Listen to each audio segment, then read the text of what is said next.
নমস্কার, আপনাদের সবাইকে বুবাই লাইফস্টাইল ব্লগে স্বাগতম। এখন সকাল বাজে 9:30। আজকে আমার নাইট ডিউটি আছে। আমি আপনাদের একটা কথা বলতে ভুলে গেছি। যারা আমার কমিউনিটি পোস্টে একটা ছবি দেখেছিলেন, আমি পোস্ট করেছিলাম, পুরনো একটা দোকানের ছবি পোস্ট করেছিলাম। সেটা হচ্ছে আমাদের রামনগর বাস স্ট্যান্ডের উপরে। ওই দোকানটার জায়গায় আমি একটা নতুন দোকান করছি, তো ওইটা আজকে আপনাদের কাছে তুলে ধরবো।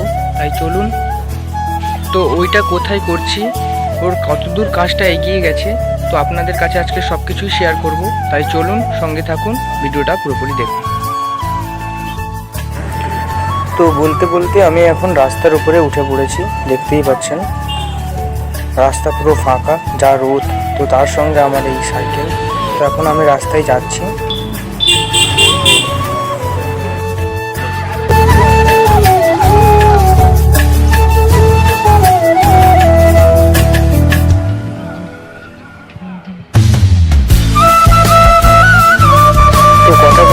আমি এখন হীরাপুর সমবায় কৃষি উন্নয়ন সমিতির কাছে চলে এসেছি, অর্থাৎ আমি হীরাপুর ঢুকে গেছি। তো হীরাপুরের পরের স্টপেজ হচ্ছে মঙ্গলপুর। তো চলুন।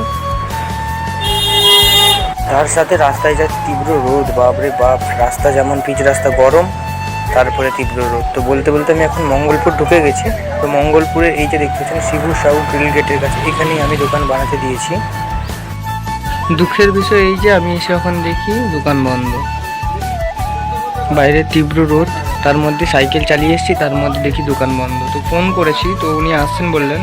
তো যাই হোক, শেষমেশ উনি দোকান খুললেন। এই যে আমাদের দোকান দেখতেই পাচ্ছেন। তো এখন প্রায় 70-80-90% কাজ কমপ্লিট, আর 10% মতন কাজ বাকি আছে। দেখতে পাচ্ছেন এই পাশ দিয়ে দরজা ঢোকার, এগুলো সব পালা আছে। এই যে এগুলো সব পালা। তো ঘরটাটাই পুরো সুন্দর, মাঝখানে বসার সিস্টেম, দুপাশে এই যে এখানে ভেতরে অনেকটা স্পেস আছে, সামনে চাটা অনেক কিছু থাকা যাবে। তো সাইডগুলো এখন র্যাক হবে, তো ওগুলো হয়নি বর্তমান। তো চলুন। তো যাই হোক, এখন সেখান থেকে বেরিয়ে চলে এসেছি, বাড়ির সামনে চলে এসেছি। তো বাইরে যা গরম, তো মুখ দেখেই অবশ্যই বুঝতে পারছেন কেমন ঘেমে গেছি। তো যাই হোক, আজকের মতন আমার ভিডিওটা এখানেই শেষ করছি। আশা করি আপনাদের ভিডিওটা ভালো লেগেছে। ভিডিওতে এতক্ষণ থাকার জন্য আপনাদের অসংখ্য ধন্যবাদ। তবে আপনাদের সঙ্গে নেক্সট কোনো ভালো ভিডিওতে, ততক্ষণে সবাই ভালো থাকবেন, সুস্থ থাকবেন, আর আমার ভিডিও দেখতে থাকবেন। Tata, by.